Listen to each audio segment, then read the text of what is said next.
launches the C-17 takes the skies. Simply Dayton Airshow.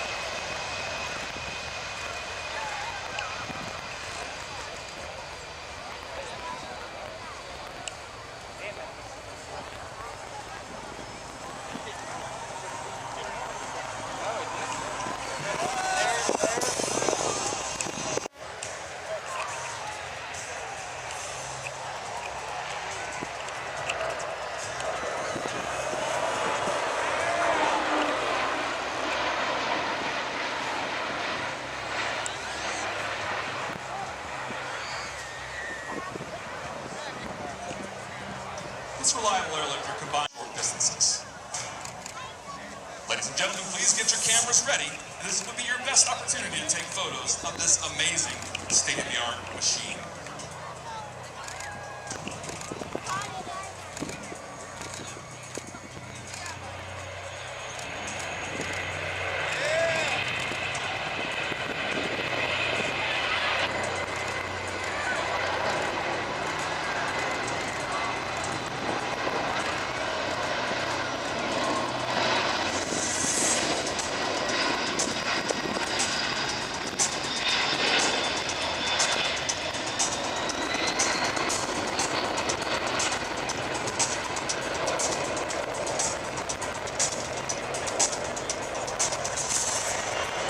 The C-17 is now maneuvering for a circle over the airfield. In case you're wondering how big the C-17 is, the wingspan is roughly 170 feet, the tail over 5 stories tall, and fully loaded it weighs 585,000 pounds. Jeez.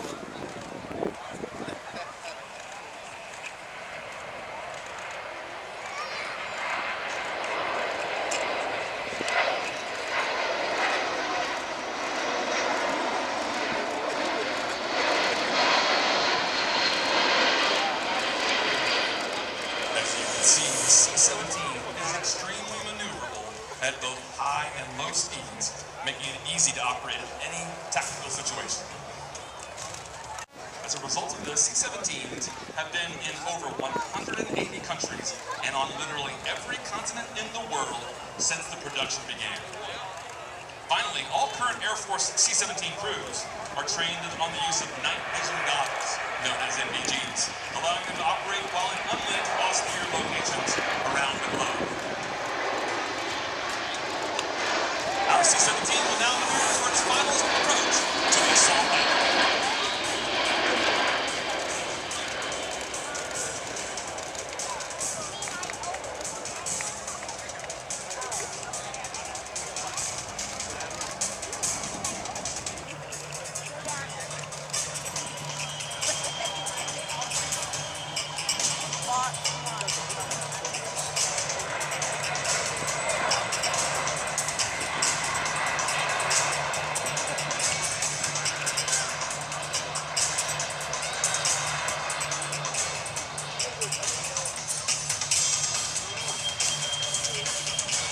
Ladies and gentlemen, watch now as our crew demonstrates the extremely short landing distance of this enormous steadfast airlifter using just over 1,000 feet of runway to bring this aircraft to a stop.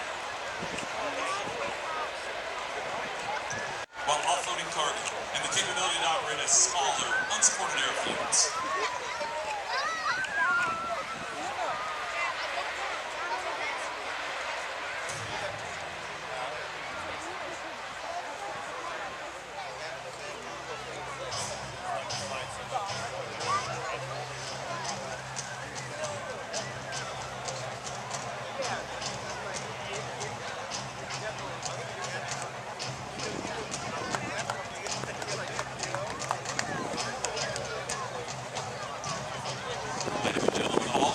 You've seen here today are examples of those flown by every single one of our operational air crews on a regular basis, as they provide highly responsive and flexible airlift capability for America. Ladies and gentlemen, this concludes. Nobody knows. While the C-17 is taxiing behind us and after its performance, Rob, I want to bring up something while we have a little bit of time. You heard about all the records that the C-17 has in the record book: time to climb, payload, all the things that it can do.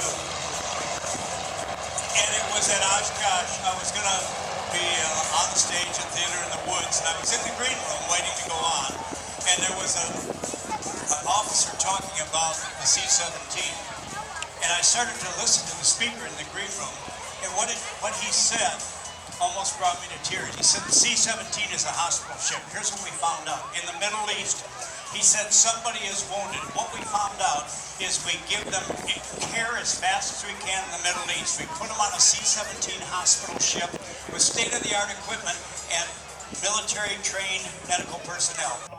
Michael Wiscus. He comes down very, very low over the crowd at over 200 miles per hour.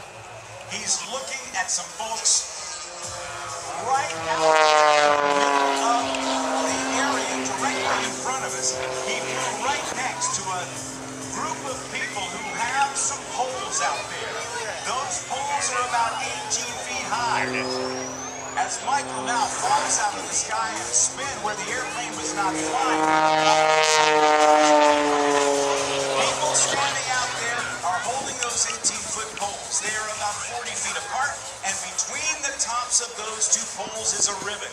And very, very shortly, Michael Wiscus is going to attempt to cut that ribbon. Let's see if he's going to do it on this pass. He's high and to the left. He'll dive down. He'll get his speed up to about 200 miles per hour. And he'll check it out. But this time, he goes right under those ribbons. How about that? Hey, Dayton, how do you like Michael Wiscus? Yeah, we do too. He'll extend out to keep our hands stuck on the aerobatic box as he climbs skyward now to about 1,500 to almost 2,000 feet above the ground. He'll start his descent for the next part of the program. Having gone under those ribbons, he has been able to successfully judge the attitude and distance from the ground he needs to set up for what he's going to do next.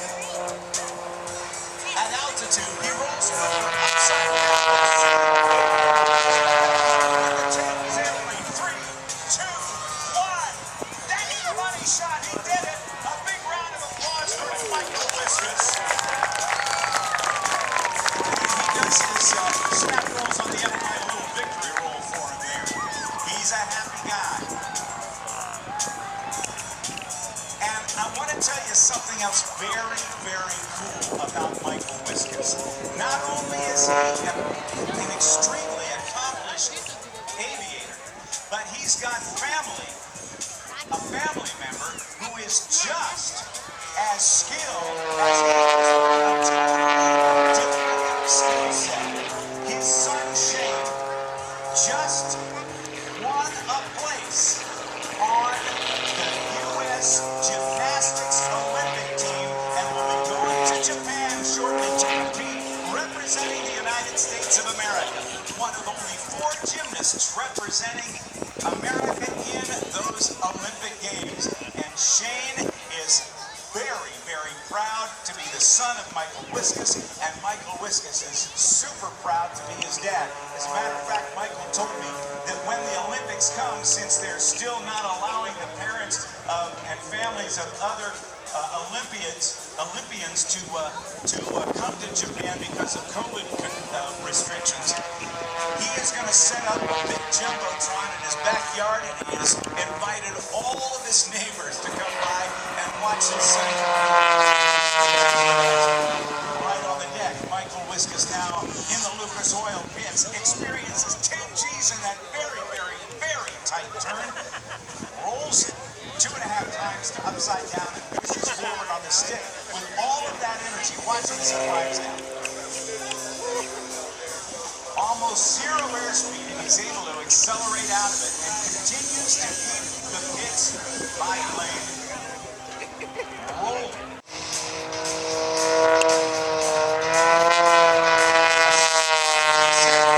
Fuselage down the runway, and there it says, Lucas, another knife edge pass.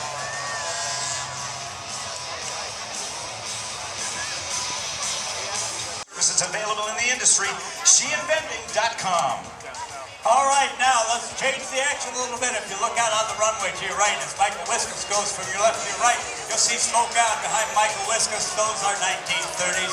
Advanced trainer from World War II, built by North American Aviation, known as the Advanced Trainer 6, or the SNJ, or for the Commonwealth countries, it was the Harvard aircraft. Same aircraft, 3 different names. They are the award-winning Aeroshell Aerobatic Team, and they are brought to you by their sponsors, Aeroshell, Honda Generators, Champion Aerospace, Kimmel Aviation Insurance, Vegan Incorporated, Aero LEDs, CJ Aviation, Young and Aircraft.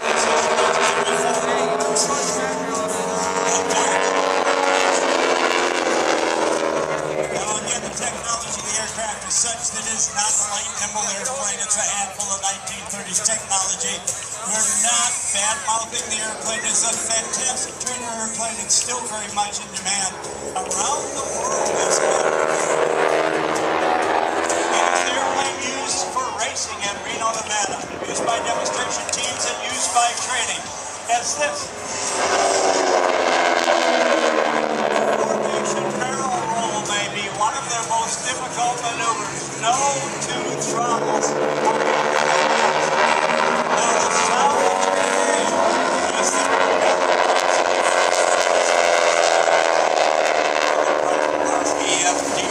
You'll hear the engine sound of 600 horsepower of a rattle in the engine. Now the team has many favorite maneuvers. This may be one of mine. It is a salute to all of the veterans, those who have left us, those who are veterans still with us on Earth, and those who are gaining veteran status as we speak. This will be a salute to the veterans. It is the signature, one of the signature maneuvers of the award-winning Aeroshell Aerobatic Team, the Veterans Downward Bomber Salute. So as team leader,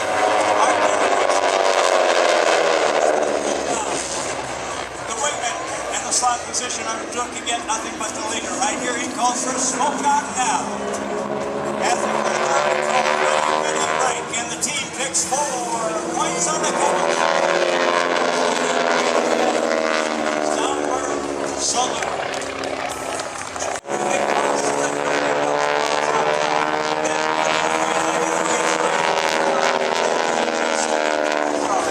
All right, high and to your right. Draw your attention to the team leader. That's Mark Henley. He is followed by the slot position, Jimmy Fordham, as they make their way down. The team. He calls on the step. Jimmy follows the leader's command on the very top of the loop. The airplanes look at the smoke, ladies and gentlemen.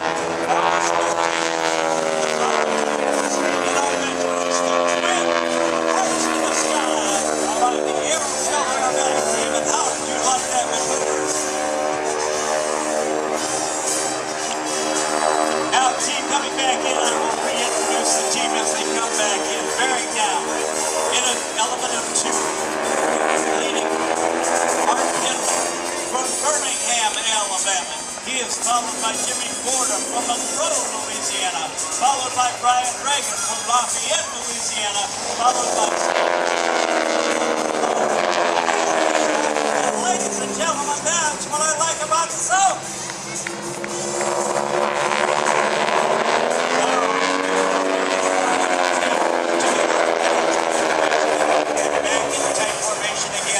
The mark of a real professional. This close formation.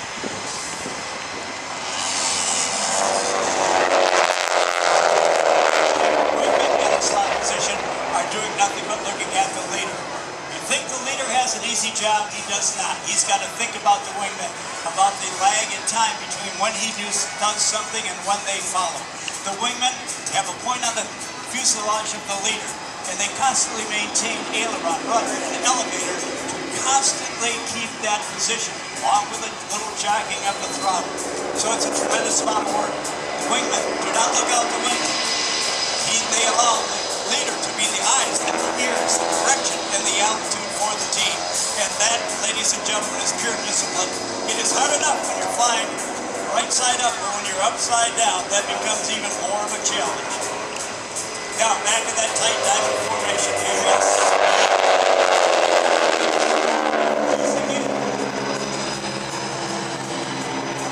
Across the top, now into the diving formation.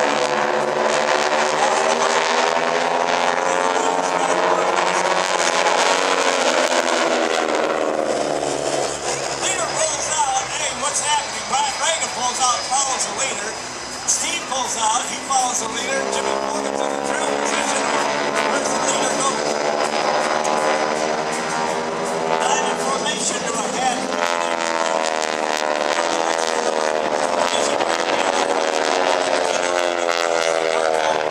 State fair, the county fair always comes to town. They always have a Ferris wheel.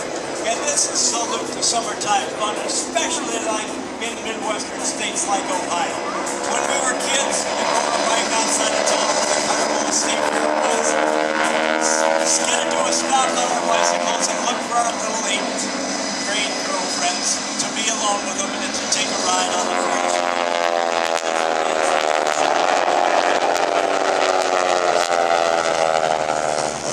If you rode the Ferris wheel, you can see the lights from the other towns. You can watch the silver stars in the day.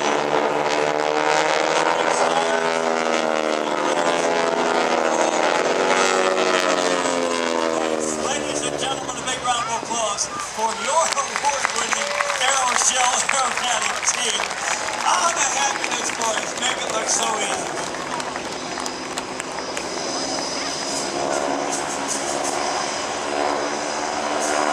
Now there's something that's going to happen that's a departure from their routine, and it's a tribute that we're going to do.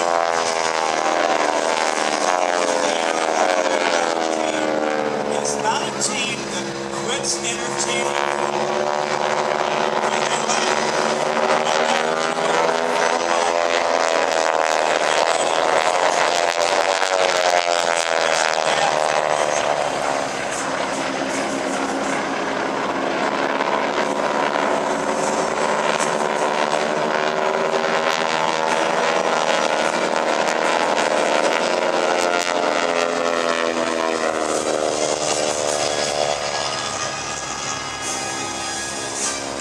As I mentioned, the aircraft is still very much in use because thousands of the after the action in the winter has remained so. He was at the helm when the United States Air and Trade Show turned it from this regional show into an international event with vendors, manufacturers, and companies from all over the country.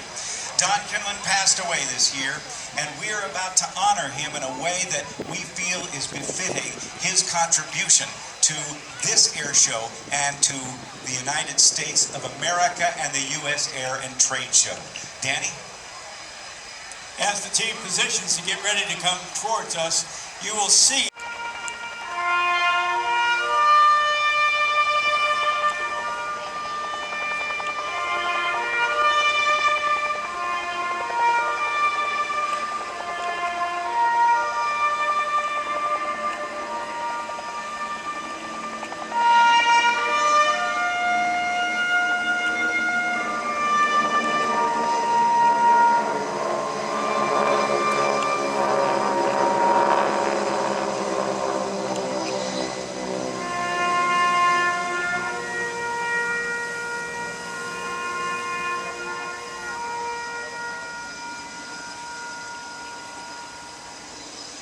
and like, ladies and gentlemen, now you see the aerobatic team, and you don't.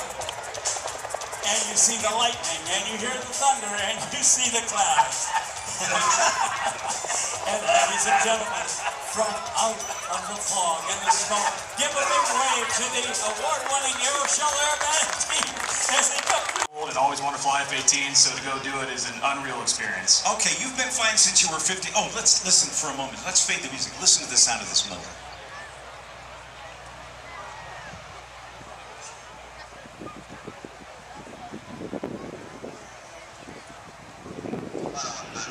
Now that airplane, go all the way back to night. Watch him as he takes off.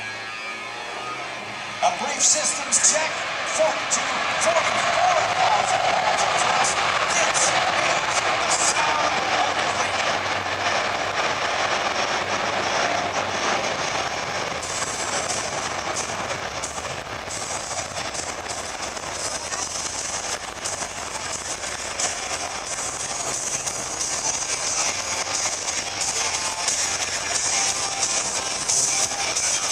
Now he pulls hard on the stick. Almost an unrestricted climb, but what Hawk Sweat is going to do now is do a whip right before he reaches show center. You can see the wheels are down. The flaps are extended. If you were landing on an aircraft carrier, the tail hook would be visible. But let's watch as Lieutenant Matteo Mazzetti from Sacramento, California pulls the nose up, throws that stick over to the left.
As Hawk Sweat climbs high, builds up his speed, and gets ready to G-loads.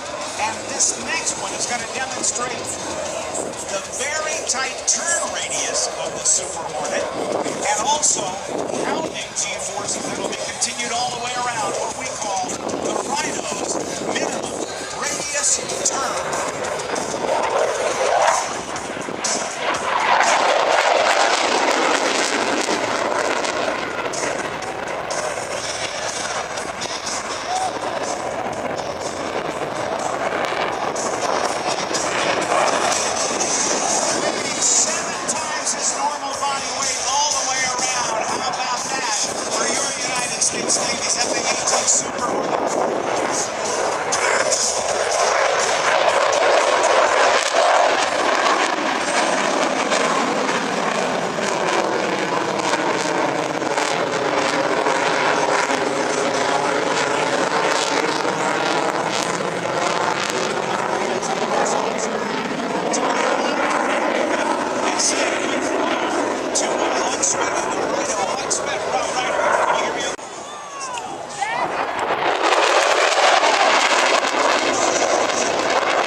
I'm sure he does. Now, his next maneuver.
Maneuverability of the Rhino.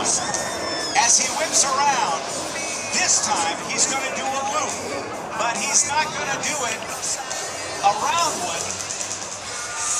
Check it out, because right now Lieutenant Matteo Hogswet Mazzetti is going to put 4 corners on this. He's going to call it the square loop. He is...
How slow can you go? Talk to me, bud. I've gone down to about 140 now. That's getting there.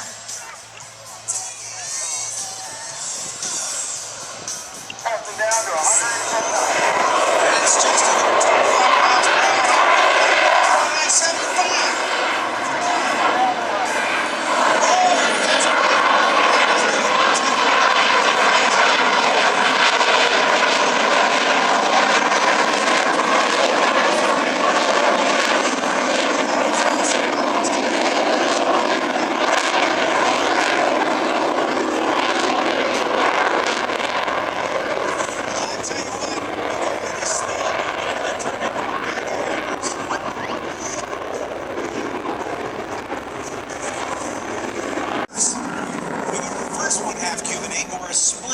Or half of a vertical S. The maneuverability of the Rhino is unparalleled. It has the ability to turn very, very tight. Let's watch what we call the pitch rate demo. A heart!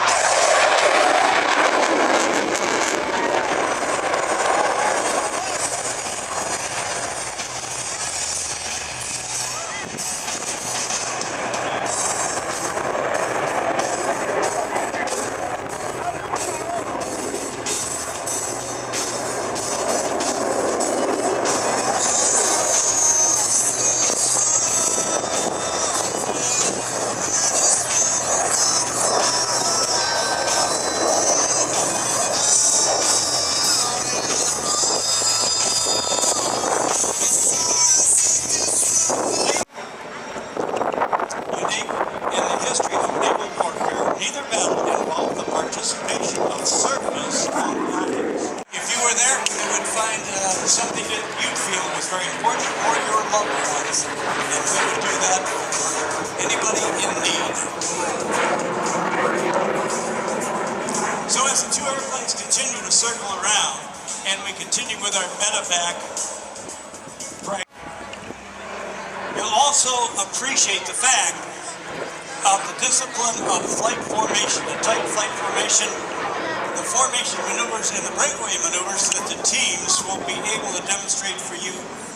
And again, over 75 years marks the difference between these 2 technologies. The arcing arrival of the first photo pass of the legacy flight demonstration. It's almost out of the twilight zone episode. It's 2 aircraft from different vintages. One old and one new. Continue was dry outside. We had some tears in our eyes. But that's what achievement in life does for you. 2 good parents, Bill Yoke and Linda Yoke, giving this young man the basic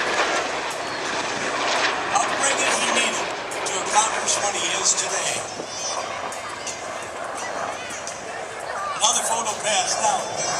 As the team comes back to the ground where the landing gear was attached, it was a low stubby gear to take the abuse of what's called a controlled crash and not so much of a landing on the deck of an aircraft carrier. So they had a very unique but aerodynamic design, hence the speed that the aircraft had. It is said the highest scoring ace in the Corsair was Greg Pappy Boyington. There has been books written about his time. And get this in your eyes and your cameras.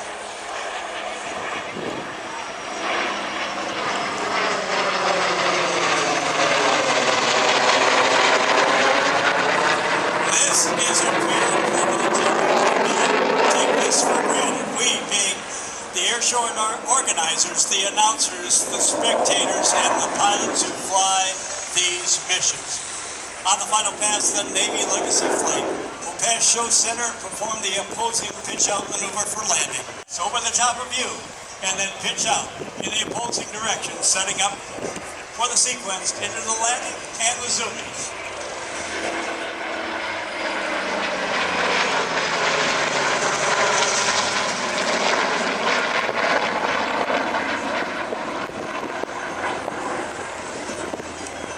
In World War II were tailwheel aircraft, and when you landed a three-point configuration, because of the big engine out in front, you lost forward visibility.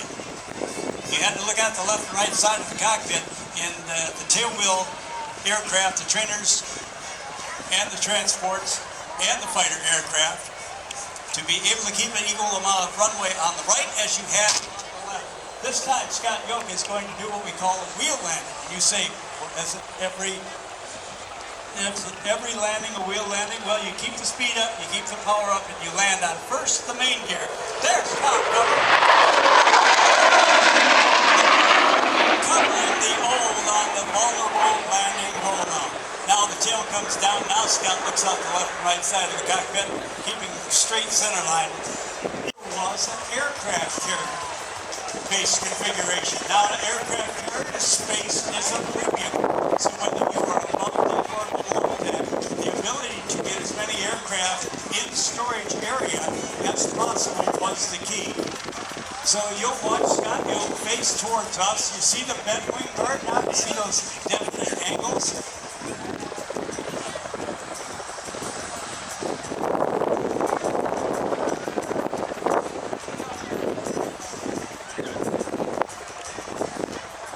There's a photo op with the F-18 right behind the Corsair, the old and the new. How great is that?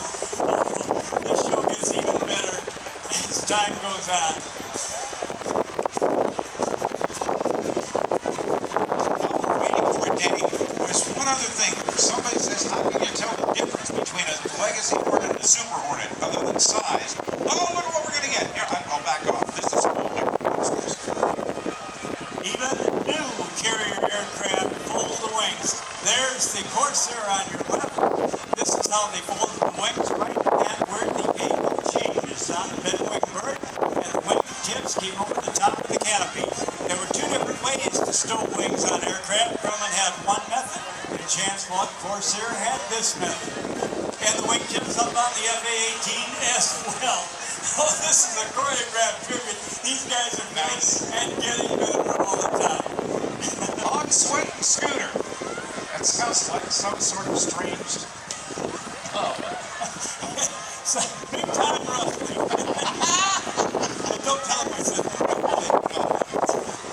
But people did say, how can you tell the difference between a Legacy Hornet and a Super Hornet? One is the shape of the intakes. They're moved back farther and they're squared off.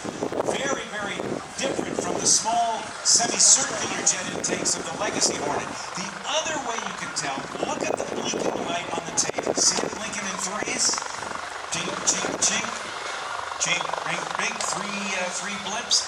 A Legacy Hornet is just one. It does it, and then I think Joe Kirksey, 2 is the tanker version, or is that a different one? Yeah, so for the tanker, it's actually instrumental in his education and getting behind the wheel of this aircraft. I dare say that they have a whole fleet of these jets vehicles on the ground, and they're probably performing somewhere in the U.S. Yeah, they've got several going, and there is no family that has taken it to greater, well, I was going to say greater heights, but I think greater speeds than the Darnell family. Oh, they have been consistent. By the way, because of their great entertainment value, because the crowd loves them so much, and because they're such a great part of the air show. In 2019, at our convention, our Black Tie Awards banquet in Las Vegas, Nevada, awarded the Art Show Award for showmanship given to one team or one individual one time a year. There is the action we're used to. Afterburner, raw flame, and soon be joined by smoke coming out the side stacks on the side of the cabin. And then 3 jet engines pouring out raw flames out the back. Why do they call it the Shockwave? Well, you're seeing and hearing about it now. Chris Darnell, the driver of Shockwave, been involved in motorsports his entire life. He has many years of experience in the motorsport promotion business as well. He's competed in many different types of racing over the years, from drag racing to circle track and beyond. Now get this, he has a bachelor's degree in marketing, advertising, and promotions from Missouri State University. Following his father Neil's footsteps, Chris is now driving the fastest truck in the world on the air show and drag racing circuit. And by the way, the relatively new paint job is top gun. Oh, yeah. By the way, it's a tribute to all who serve. It's got Gatling guns, it's got cannons, it's a grudge race. They know the tricks from one another. Yeah. Oh, Here they go. Chris Darnell says, I'm going to fly your Lucas Oil rifle. Don't get on my 6 o'clock position. And then Chris Darnell, the Shockwave Jet Truck, says, find me if you can. Wiscus said, oh, wait, now I got to call it that way. Out wherever you are. Place himself down on Chris Darnell, then picks up altitude, then rolls his airplane. Oh, Wiscus, high to your left, he's out the benches.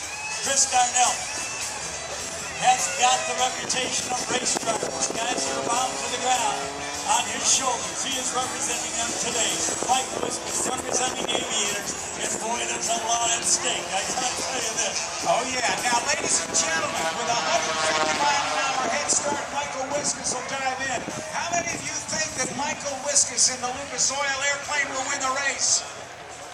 How many of you think that the Shockwave Jet Truck will win the race? Our spectators have spoken. All right, in very few seconds, this race will be history. High to your right is Michael Wiscus, brought to you by Miami Valley Gaming this weekend, sponsored on the North American Tour by Lucas. And Shockwave Jet Truck hosted by Kettering Helm. A lot is on the line. Wayne Rachel is about to give him an stare. As soon as Michael Wiscus passes over him, Wayne Rachel, the crew chief, will give him the release of the brakes. 3, 2.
to begin today's demonstration, the Thunderbird crew chiefs are already preparing for their recovery.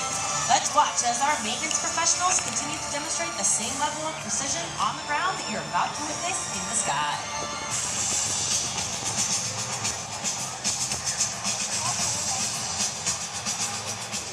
The Thunderbird team is comprised of proud professionals who are motivated by a passion for service and a commitment to excellence. It all started in 1953 with the F-84 Thunderjet.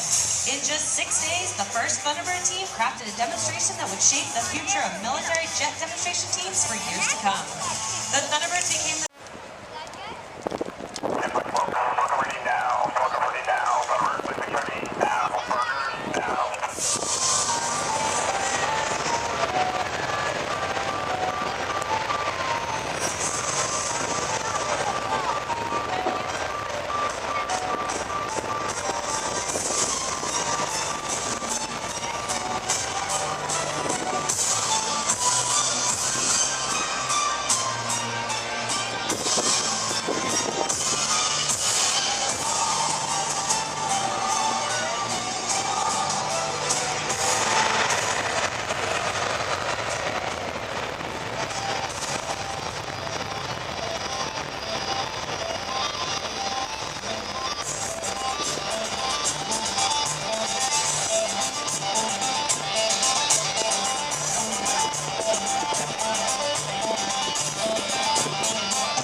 formation flying at its finest as the diamond is approaching from the right at a mere 18 inches apart for your 2021 Diamond Pass in review.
Soars above, we are proud to represent the 66,000 airmen who are deployed around the world in defense of our freedom. Delta 360.